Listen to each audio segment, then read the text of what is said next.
Our country is really rich, but people are not really taking benefit of it. This is the Democratic Republic of Congo.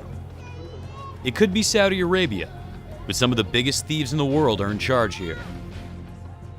And $24 trillion of wealth under the ground trickles into a very few pockets. The ones that benefit more of these minerals is the authorities, as well as those who are supporting them. The Flu Congo is the local 5-star hotel. Every third world country has one. It's that place where foreigners come for a cocktail, a look at the lovely locals, and of course, a civil negotiation about the plunder of a nation.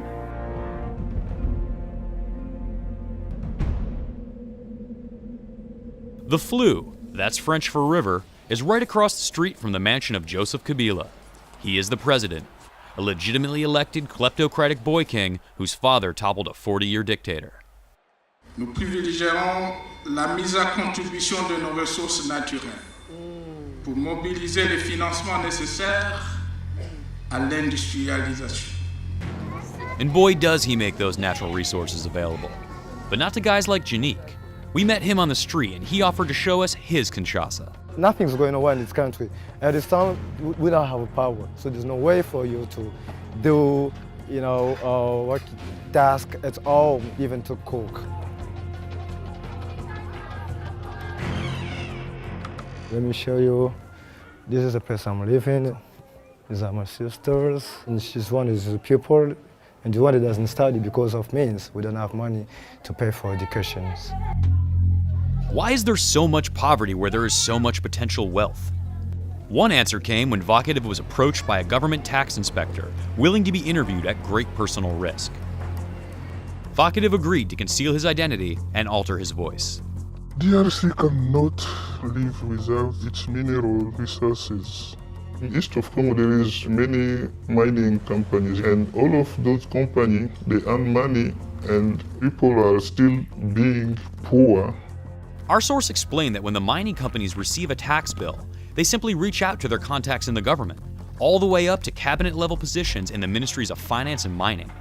In that time, the Minister of Finance arranged and called the tax administration and said to them, don't ask any money, you stop.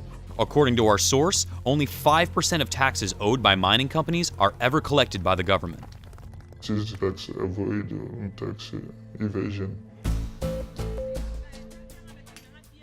Real problem here that taxes are only covered by the medium people.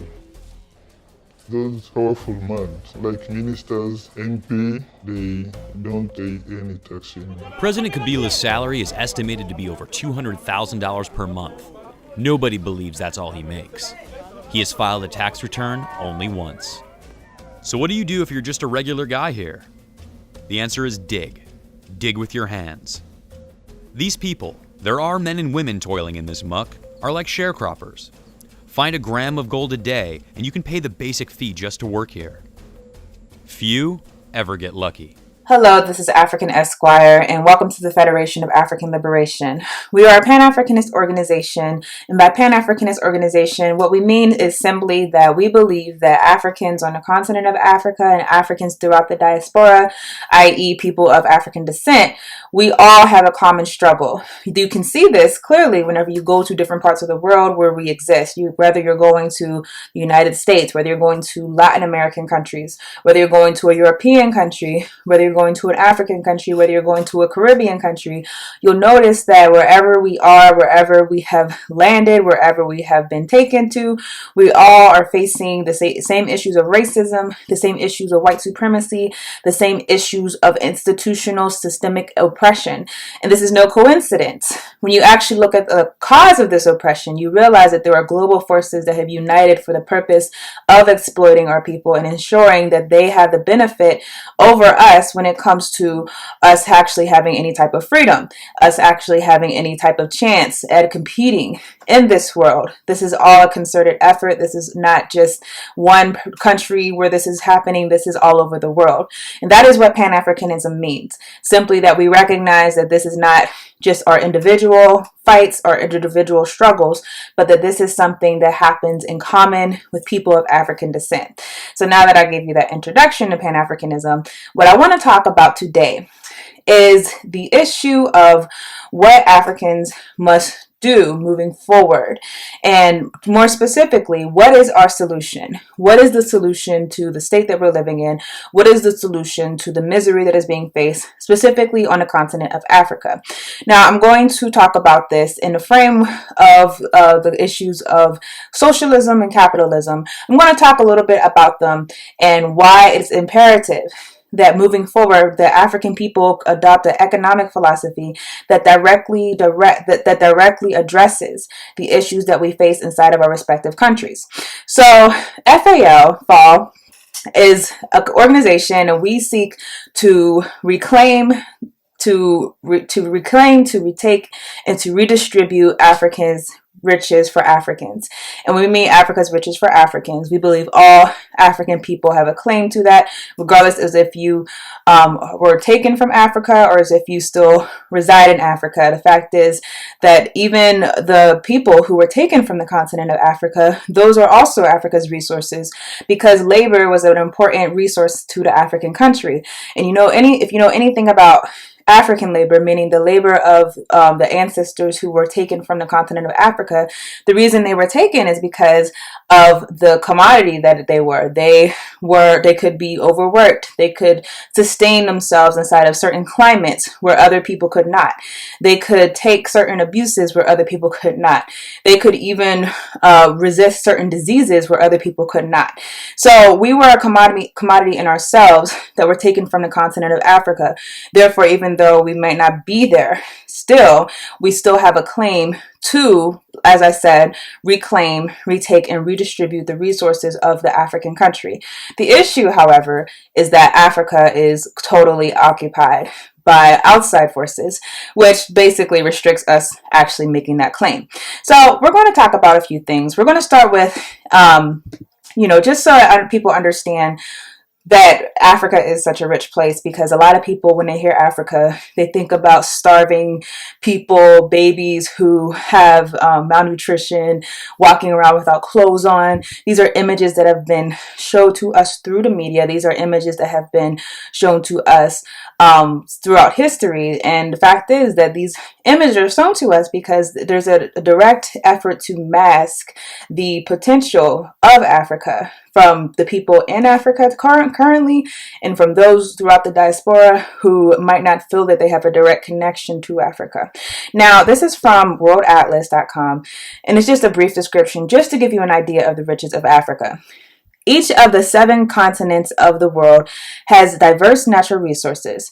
Africa has the richest concentration of natural resources, such as oil, copper, diamonds, bauxite, which I'm not sure what that is, lithium, gold, hardwood forests, and tropical fruits. It is estimated that 30% of the world's mineral resources are found in the African continent. Additionally, Africa has the world's biggest precious metal reserves on Earth. So this is totally contrary to what we've seen or we've heard about Africa. The common sense thing would be that if they have all these resources, why aren't they actually rich? Because if you don't know, Africa, while it might be the richest continent as far as minerals, is also the poorest continent. This is actually not a coincidence. The fact is that because Africa is the richest continent on the face of the earth, there is people who have directly decided that they want control of the riches. So had Africa not been so rich, you might not see all the poverty. You actually definitely wouldn't see all the poverty that's going on, because you wouldn't have so many people trying to destabilize their countries, trying to take control of their political leaders. So understand, these things are connected. If Africa were really poor, then you wouldn't see all of the catastrophic political moves being made behind the scenes, all the wars being instigated. It just wouldn't be the case.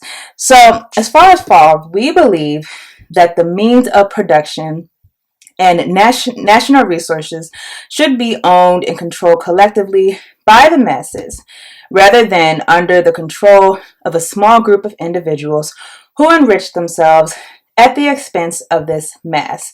Now, I'm reading from our economic philosophy, which is collectivist socialism. What we mean by that is that when you have these resources, these mass mineral reserves, the idea should be automatically that, oh, we're a country that we have so much gold, so much diamonds, so much cobalt, we have all of these mineral resources, and we have all these people here.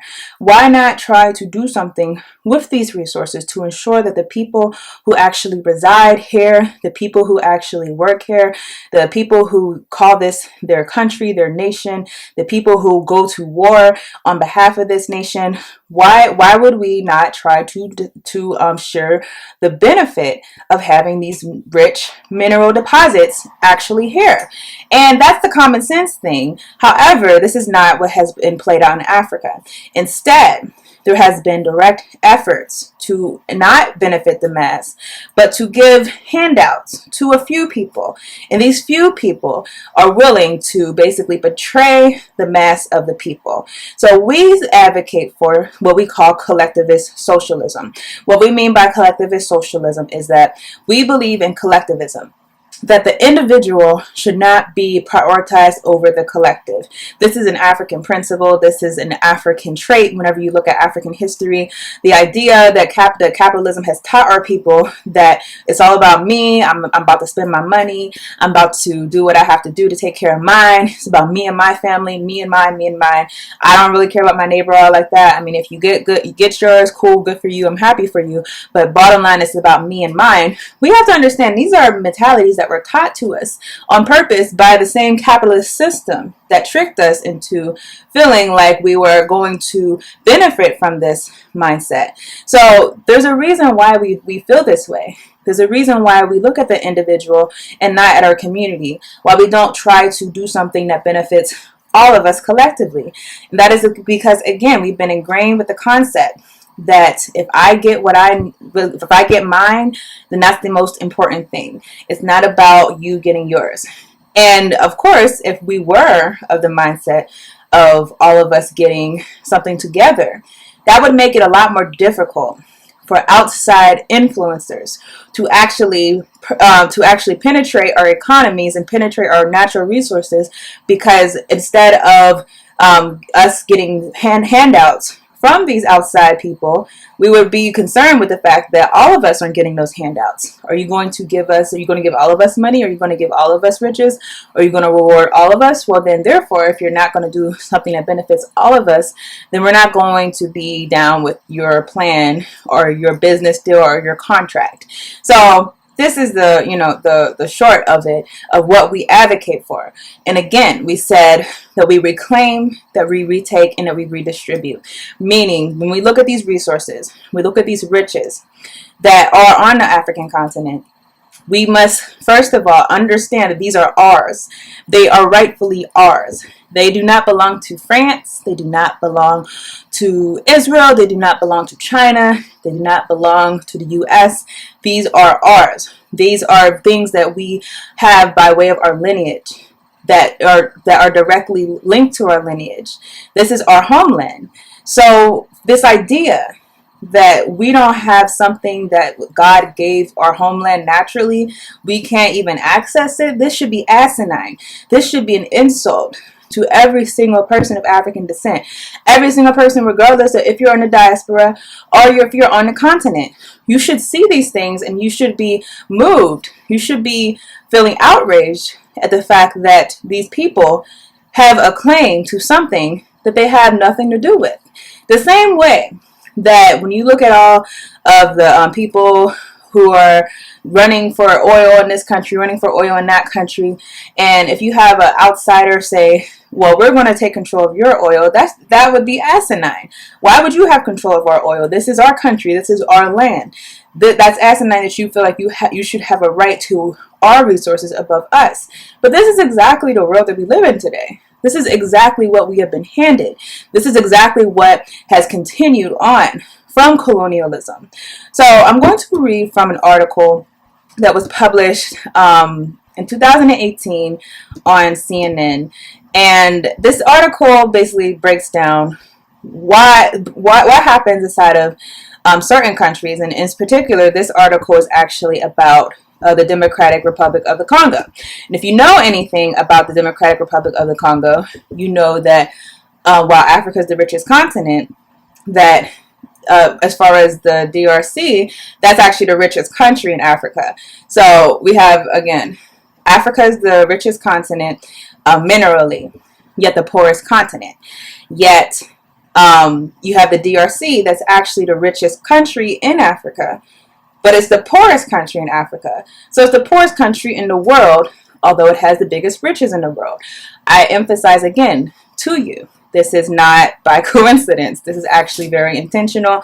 And the fact is, if the DRC did not have the vast amount of mineral wealth that it has today, it would not be the poorest country in the world. It would not be the most destabilized in the world. It would actually not have so much threats from outsiders, and so it would probably be a lot more developed. So the title of this article is Why the Wealth of Africa Does Not Make Africans Wealthy. It was written by Kieran Monks for CNN on January 2nd, 2018. This is excerpts from the article. This is not the whole article I'm reading, so I'm going to jump around a lot, but I really want you to get this picture. So the Katanga Portraits in the Democratic Republic of the Congo is blessed with enormous natural wealth, including vast deposits of precious minerals such as diamonds, coal, and tantalum. Katanga saw a spectacular mining boom around the turn of the century, when President Laurent Desire Kabila and his son Joseph licensed international mining companies to tap its treasures. This arrangement generated riches for the Congolese elite and vastly more for prospectors, but offered very little to the poverty-ravaged population. From 1999 to 2002, the Kabila regime transferred ownership of at least $5 billion of assets from the state mining sector to private companies under its control, with no compensation or benefit for the state treasury. This is from what United Nations investigation found. The bonanza coincided with a ruthless crackdown on dissent. In 2004, a small, mostly civilian group took over a mine operated by the Australian firm Anvil Mining in the Kilwa village, protesting that the company was making huge profits without rewarding the local workforce. According to a UN report, the Congolese army crushed the uprising and killed around 100 people, many by summary execution. So I want to point out a few things. Number one, again, this is the scenario that I explained to you, where you have a few individuals in government. In this case, it was Kabila, and today it's Joseph Kabila. You have these people in power who have the ability to make the decisions about the natural resources of an entire country. So the DRC is an entire country, vast amounts of people there. Yet this one person, because he's elected to a political office, he has the unilateral control over the country's natural resources, where he can make deals with outside governments, outside individuals, just people who he's just friends with. He can make deals with them. And, common sense is, number one, what is you being president? What should that have to do with the natural resources? Your job as president, at least in the theory of politics, is that you're supposed to be an executive. You're supposed to be carrying out the law. You're not supposed to be taking control of natural resources, of a mining field of the country, and allowing outside individuals to actually access that, and allowing the exploitation of your people. And our solution to this, again, is collectivist socialism. What we mean by that is that all the people of that region should have ownership of that mine. It shouldn't be the president who has the ability to just make these deals. It should be a collective decision. It should be a referendum. It should be a vote. You should have the people say, we don't want these people having ownership of our mind, or we want us to actually have ownership of the mind. We don't want these people to have a lease to this land. We want to vote on it. We want to decide how this is going to be dispersed. That would be something where all of the people are involved in the decision making. However, currently that's not the case. Currently the case is only these people who are elected to government. And don't think that because you have a new president, that's going to be different, because the fact is, if the structure still allows that type of corruption, then the wolves who see the riches in your country are going to go after it. But you have this one president, you have this one politician who has the ability and control over the army that he can actually make these decisions. If your constitution allows that, forget changing presidents, change your constitution. That's what we have to talk about doing. Not talk about just doing things that are going to put a band-aid on a situation. Because you can elect someone, and then very soon that same person could be corrupted by the money. And we all know money does corrupt a lot of people. So you might have elected someone who really had a good heart, really did care about your country, really did care about your people. But guess what? This person, let's say he's offered billions of dollars. Offered by some foreign mining company, billions of dollars to give us access to this resource. Well, a lot of people, I would say most people, even those who have such a good heart, would be willing to betray the interest of the collective. So we should never leave our collective interests in the care of individuals. The collective interest must be owned by us. It must be controlled by us so that we can control what happens with that which is rightfully ours. So let's go on. So the Financial Times investigative journalist Tom Burgess found a wide variety of kleptocrats and rackets over his travels through dozens of resource-rich countries. But a common thread is that the wholesale expropriation of resources during colonial times has barely slowed through the post-independence era, albeit with new beneficiaries. Now, what does this mean? Well, we all know colonialism. At one time, Africa was literally carved up like a cake, where you had the France at the table, you had the UK at the table, you had Germany at the table, you had Italy at the table, you had Portugal at the table, you had all these European powers come together at the Berlin Conference. And they all said, okay, you take this part of Africa, you take this part of Africa, I'll take this part of Africa. Okay, cool, we're good. We're not going to interfere with your occupation. We're just going to stick to ourselves, and we're going to actually find our own way to actually occupy the continent. So this was done.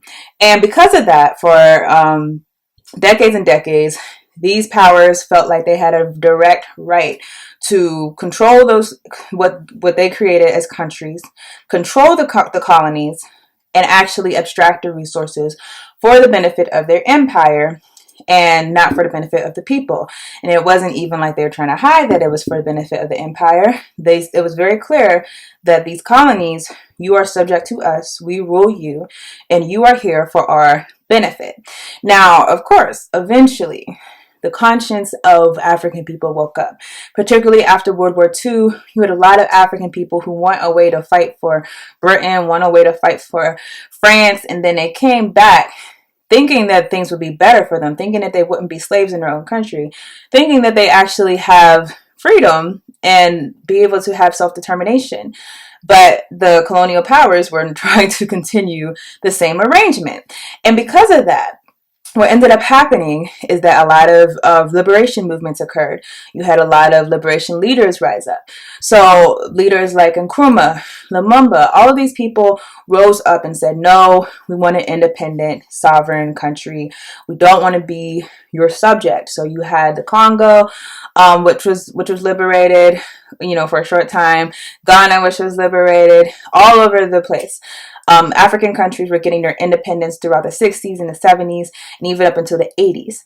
So because the relationship changed between the colonizing power and the colonized subjects, these colonized powers who were so dependent on all these resources. Remember the resources I talked about when I first started talking, when I talked about the minerals, the gold, the diamonds, the land, all these minerals. These people are so dependent on these resources that they had to create some type of new system, some type of new way to ensure that they were still controlling these areas.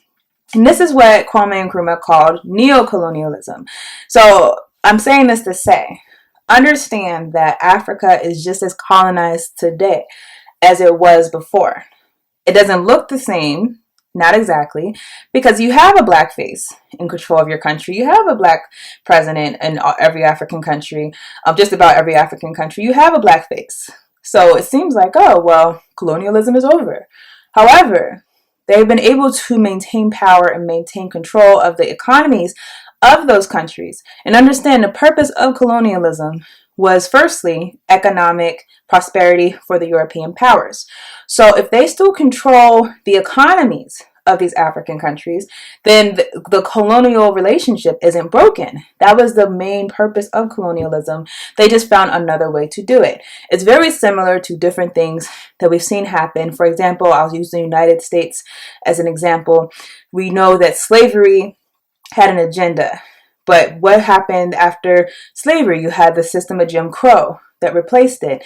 That same system was able to maintain a caste system with Africans in America. And then when that system got old, you have the prison industrial complex, which has maintained a caste system of Africans in America. Now you can say, well, hey, slavery is over, you know? So, I mean, you know, we don't have white people owning black people anymore. Well, you have a whole system, a prison industrial system, where you have white companies who have private prisons. You have a lot of people who are employed, who are prison wardens. You have a lot of ownership of the black person, despite the fact that the institution of slavery is over. And even when those people get out of prison, they are forever labeled. They are forever put into a second-class citizenship role, to the point where you have to question, has anything really changed when the mindset comes that we are 3/5 a person? Now, it's the same thing. Racism never willingly disappears. When I'm saying, I mean, since institutional racism, it never willingly goes away because racism is directly linked to capitalism. In the case of slavery in the United States, that was directly linked to the economic powerhouses inside of the South, and that was the purpose of slavery. It was economics. So when you had different systems come and go up into the prison industrial complex, it's the same thing. It's about money. It's about power. Racism will not disappear willingly, but it's willing to evolve. It's willing to change. It's willing to do things a little differently so that you don't get upset. It's willing to do things differently so that you are distracted, talking about R. Kelly, talking about Michael Jackson, and not talking about what's in front of you. This is what racism does. Whenever it gets too hard to maintain the current system, it will evolve to the point where you won't think about it every day. You won't think about that being a slave every day. You won't think about the fact that you have people in prison who are who really are second-class citizens. You won't think about that. This is what happened with colonialism. So you had a relationship that was direct and it was explicit. And it evolved into something that is hidden, something that most of the people in different African countries don't even hear about. They don't hear when these deals are being made. They don't hear whenever you have their mines being sold to outside companies. They don't hear these things, but they see it.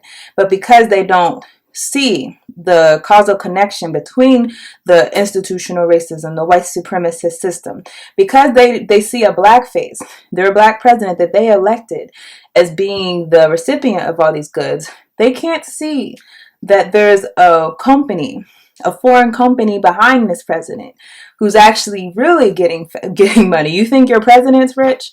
You think your president got money? Think about the billions of dollars that are being taken and given to these outside companies. That is what neocolonialism does. It's actually, and Nkrumah said this, in some ways it's worse than colonialism, because at least with colonialism, we had an identifiable oppressor. It wasn't hard to see who was oppressing us under colonialism. You see that you see a queen of England, and you know that she's the person that's in control of England, or you have the German chancellor, you know this is who's in control of this area. You know who your oppressor is. But in neocolonialism, this oppressor is hidden, which makes it a lot more sneaky, a lot more difficult to address, and it makes you a lot less conscious of what is going on. So let's read on. The multinational companies hold enormous economic and political power in post-independence African countries. In this way, there are plenty of straight lines from colonial exploitation to modern exploitation. The ability of governments to rely on resource revenue leads to corruption and oppression, Borges argues, as they are not accountable to the people through a social contract based on taxation and representation. Government can behave that way if it doesn't need the consent of its people. So again, as I stated before, what is FAL calling for? The people should be consenting. If you're going to be selling things, natural resources that the people should have a right to, the people should consent. If they're not consenting, then you are not a democracy. You can't say you're a democracy, but do things that go contrary to the interest of the people. I mean, there's supposedly this idea of democracy is a social contract, right? So you elect these representatives to represent your will. But if these people are unwilling to represent your will and instead are going contrary to what is good for you and your community and your country as a collective, that means the social contract is broken. And under democracy, Western theory, the social contract is broken. You have a right to rebel. Now, my suggestion and FAL's suggestion is that this rebellion should lead to something where the people have a say in each and every deal that is made that is going to affect them, not just over the resources, but over the debt relationship. Whenever these leaders are making deals to put their country in billions of dollars of debt, the people should be the ones speaking on these issues. They should be the ones knowing about these issues, and they should be the ones voting on these issues. It should not be the power of one person to determine the future of Africans all over. So Israeli businessman Dan Gertler was an early pioneer. After forging a close relationship with the DR Congo president Joseph Kabila, he was granted a near monopoly on exporting the nation's diamonds and quickly became a billionaire. Keep in mind, the people in Congo are suffering, and you have someone who comes right in from outside, makes a deal with the president, and now this person is a billionaire. Gertler founded the cash through an elaborate network of offshore accounts and tax havens, keeping the details of the controversial deals secret. In the case of African resource deals, offshore funds have been shown to conceal questionable transactions, says Burgess. In the 1980s, bribes were literally cars full of cash, and you handed the key to the official you were trying to bribe. The era of global finance has opened African markets to a new generation of mysterious traders. Burgess spent years on the trail of elusive China businessman Sam Paul, who cycled through multiple aliases while making deals across the continent from Angola oil to Zimbabwean diamonds. Pa is believed to lead the secretive Queensway, an investor group, and Burgess claims he has represented the Chinese state, although the government denies it.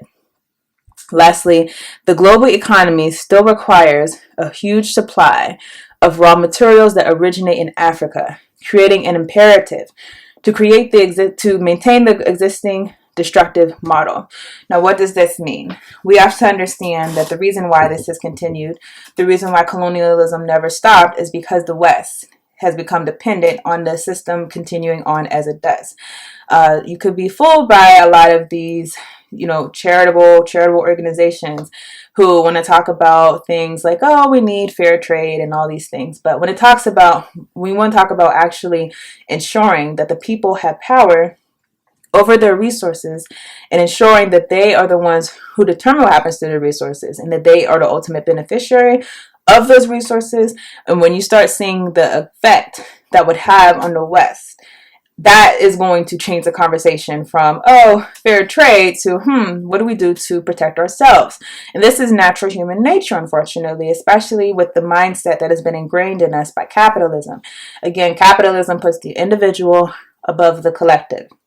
So why are we talking about this? We have to, again, remember that all of our people, we have a right to the resources of Africa, all African people. And thus, we have to think about governments that would actually protect our rights. Think about the look of a government. Imagine the look of a government, the layout of a government, the construction of a government that's actually built around the interest of the people. And we have to do so in a way that rids ourselves of these post-colonial governments, these capitalist mindset governments, these governments that were created to maintain the same system. Because understand, if we're going on as we have gone on, we are going on in the interest not of ourselves, but in the interest of others. Because all of these economies and these constitutions that are supposedly valid are made in such a way that they protect the current relationship between Africans and the West. So when we're talking about liberation, we're not just talking about saying that, oh, we're going to be free in an abstract way, but we're talking very literal and specific. We want control of our resources. We want control of our land. We want control of our people. So as I said, again, FAL's claim is that we African people, we must reclaim, retake, and redistribute our resources. That is the only way that we have freedom. You don't have freedom wherever you are, whenever your continent is under occupation. Whenever they're able to do these things to an entire continent that looks like you, why would you think that you can be exempt from it just because you're in a different part of the world, just because you have a degree, just because you have money? You'll never be exempt. We always have reminders of the fact that we're not exempt from the global treatment of Africa. Those reminders come through police brutality. Those reminders come from housing discrimination, from different things that we face. And the fact is that we're always going to be related to that struggle because the fact is that we are of that lineage. And until Africa is free, none of us will be free. So that's all I have for you today. I will see you all in another video.